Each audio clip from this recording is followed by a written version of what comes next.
When you think about India, you're thinking about the world's largest democracy, right? And at the very heart of that democracy is its parliament, the engine that's supposed to turn the will of over 1 billion people into law. But how does this incredibly complex machine actually work? Well, today let's pull back the curtain and deconstruct the Indian parliament to see what really makes it tick. All right, here's our game plan. We'll start with the parliament's core mission.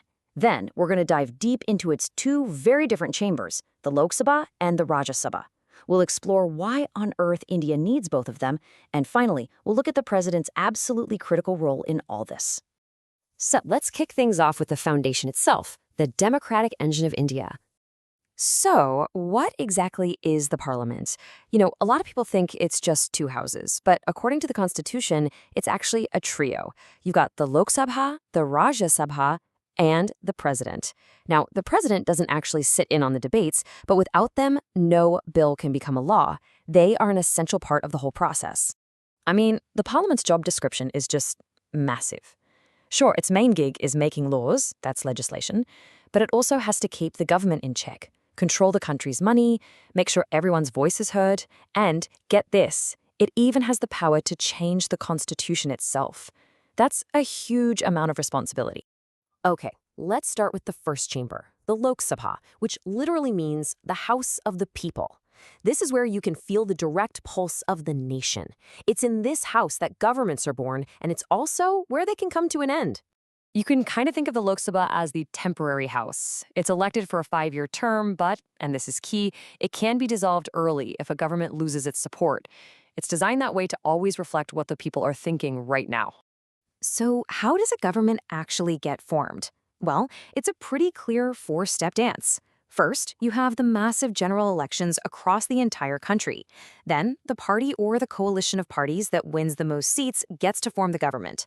Their members all get together and elect their leader. And finally, the president formally appoints that leader as the prime minister. And you know what it all boils down to?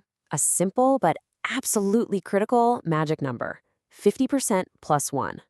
To run the country, a party or an alliance needs to prove it has the support of more than half the members of the Lok Sabha. That simple math is the foundation of all Indian politics. So let's just run through the key stats for the Lok Sabha, shall we? You're looking at a maximum of 550 members, and they're all chosen by direct election, meaning people like you and me vote for them. They serve a 5-year term, and if you want to run, you've got to be at least 25 years old. All right, so that's the House of the People. Now, let's shift gears and talk about the other half of the legislature, the Rajya Sabha, or the Council of States.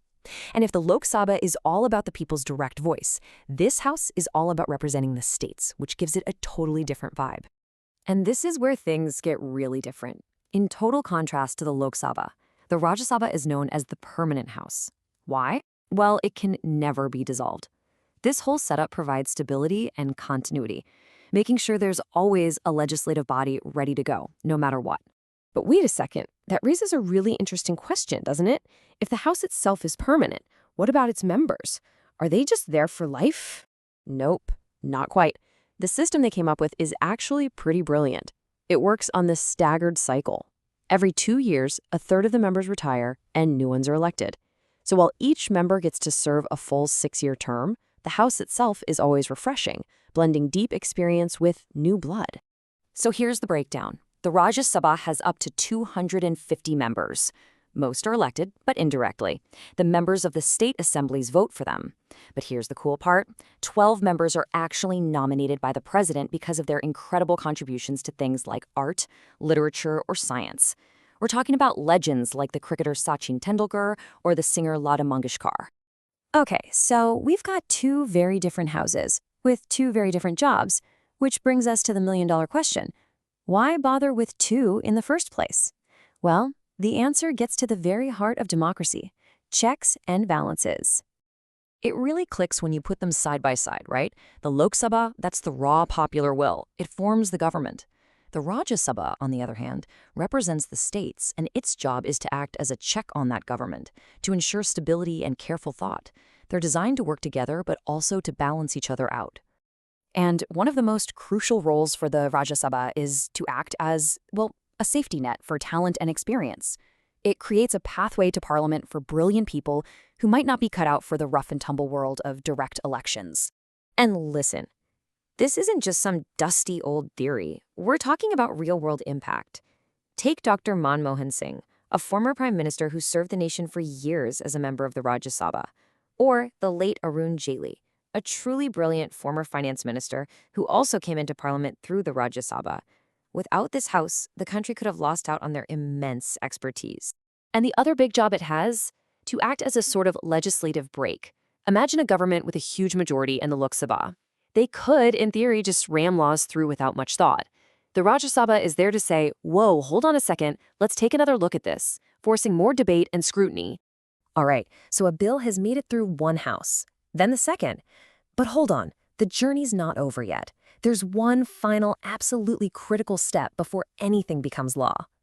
So what does this journey actually look like? Well, it starts as a proposal, or a bill. It has to get a yes from the Lok Sabha and a yes from the Rajya Sabha. But even after clearing both of those hurdles, guess what? It's still not a law. It only becomes an official act when it gets the president's signature.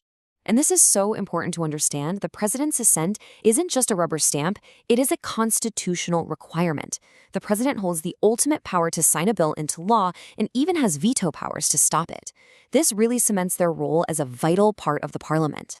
So when you step back and look at the whole thing, this intricate dance between two houses and a president, what do you see?